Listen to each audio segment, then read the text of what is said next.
Olá, meu amigo, tudo bem? Obrigado por andar na palavra comigo.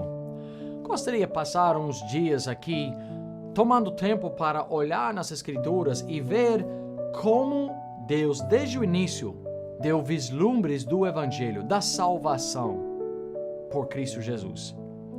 Às vezes, igrejas são acusadas de tentar mudar o plano da salvação ou ensinar que as pessoas numa época foram salvos por uma maneira e pessoas de outra época por outra maneira.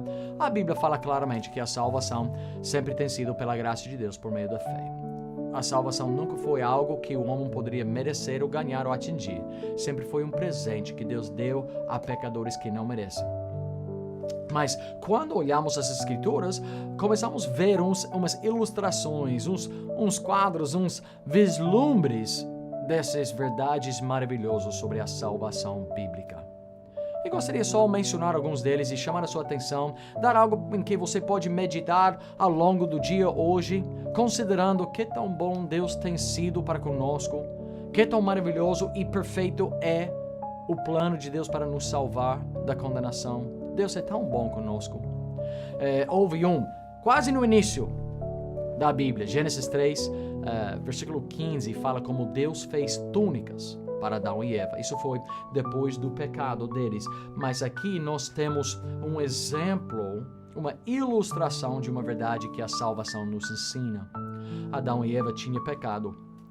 Eles tinham um só mandamento para obedecer. Eles desobedeceram, transgrediram o mandamento, tomaram do fruto, comeram e assim eles introduziram o pecado ao nosso mundo. E assim o pecado passou a todos os homens.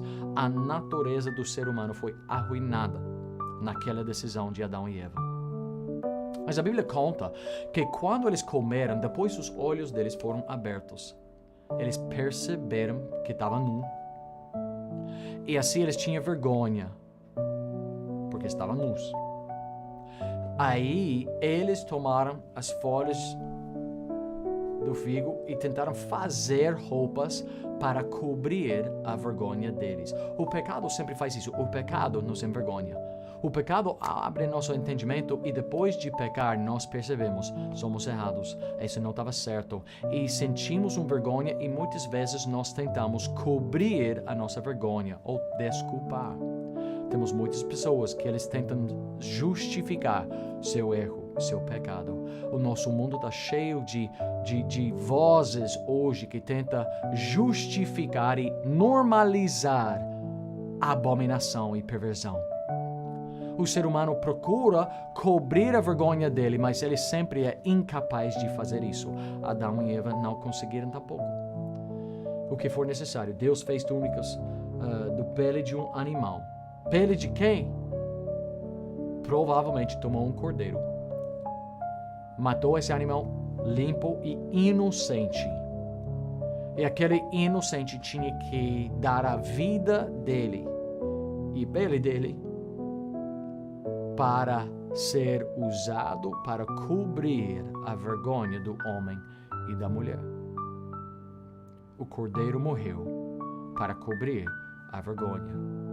Assim o homem não ia precisar se esconder de todos por causa dele ser nu e não ter mais aquela inocência.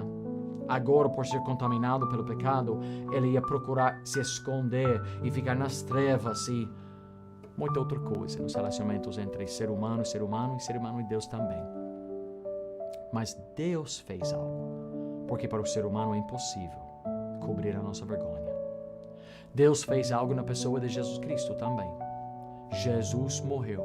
Ele era o Cordeiro de Deus que tira os pecados de todo mundo. Ele é a propiciação dos nossos pecados e não somente os nossos, mas os pecados de todo mundo. Então Jesus é aquele Cordeiro, porque quando porque nós também somos pecadores, escondemos-nos de Deus. Não podemos entrar na presença dele por causa da nossa vergonha, mas Cristo cobre nossa vergonha. Aceitando a ele como Salvador pessoal, ele nos reconcilia com Deus todo santo. Mas não é nada que nós possamos fazer. É um presente, é algo que Deus providenciou, da mesma maneira que ele providenciou essas túnicas para Adão e Eva. Deus é bom. Você conhece a ele como seu Pai Celestial, como o Salvador pessoal? Se não, entre em contato conosco. Muito obrigado pelo tempo. Até a próxima vez.